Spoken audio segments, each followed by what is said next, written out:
After a while, your dopamine reserves or your ability to feel joy starts diminishing. And what ends up happening, and it's currently happening with the advent of social media and all the distractions related to our smartphones. And I'm not against technology, by the way, so don't get me mistaken. I'm not saying this is evil. There's no stopping it.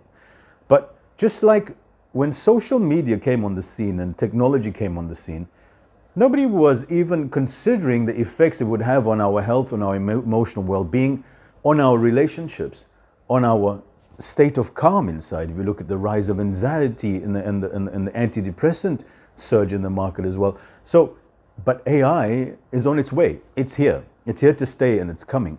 But can we be a little smarter than we were before and prepare for what's coming? And of course, us humans, we have a very short memory span, so we'll probably forget. Which is this elastic band effect. So we hear this and we're like, oh, that's amazing. And then, boom, we retreat back to usual life. And that elastic band effect is that we oh, yes, AI is, we should really consider the implications of it. 2 minutes later, you snap back and you just go about your own business. And that's unfortunately how we're wired as well. What ends up happening when your dopamine levels are overutilized, that you're overstimulated, this too much pleasure seeking, and unconsciously, you're not even aware you're seeking pleasure. But think about it. When you're scrolling to your smartphone, do you look at something you dislike or do you look at something you like? In other words, you're seeking pleasure. So whether it's upgrading your knowledge or looking at a picture or a scenery or anything that seems very innocent, you're stimulating your pleasure centers in your body. Now, imagine going through your feed looking for things that you don't like and watching them. That would actually start balancing your pain-pleasure receptors. So an interesting study found that people in Western societies, and they did this test in the US, people who live very comfortable lives and have everything that they need, including smartphones and technology and food and all the rest of it, their pain has gone up.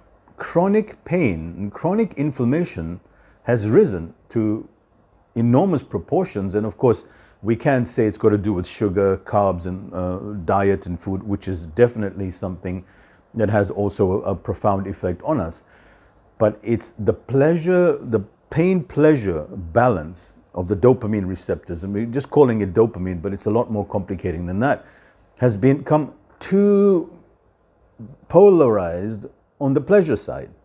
And there's very little pain, right? So we're not seeking any discomfort. We're not doing things that make us uncomfortable. In the past, if you wanted to eat a good meal, you needed to go out, hunt an animal, kill it. Or if you wanted to plant vegetables, you had to wait. You had to go plow the fields. You had to go, clean the food. You had to go do all these things that caused a lot of effort for you to finally get the pleasure of the meal. So there was a lot more pain and discomfort to achieving momentary pleasure.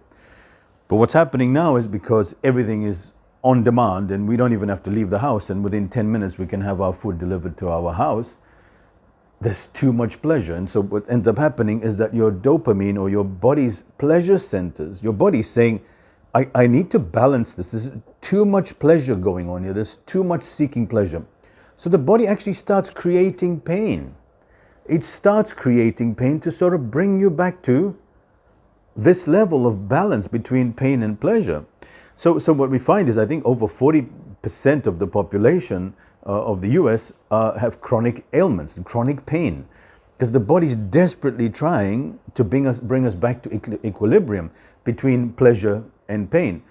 So that's what happens with the overstimulation and the desire to seek pleasure. And because we're wired this way, we're wired to seek pleasure. We're not wired to seek pain, right? It's all about more nuts that we can gather for the winter, more food that we can consume, and more mating partners when it comes to men as well, or for women, is that one strong, secure male in our lives.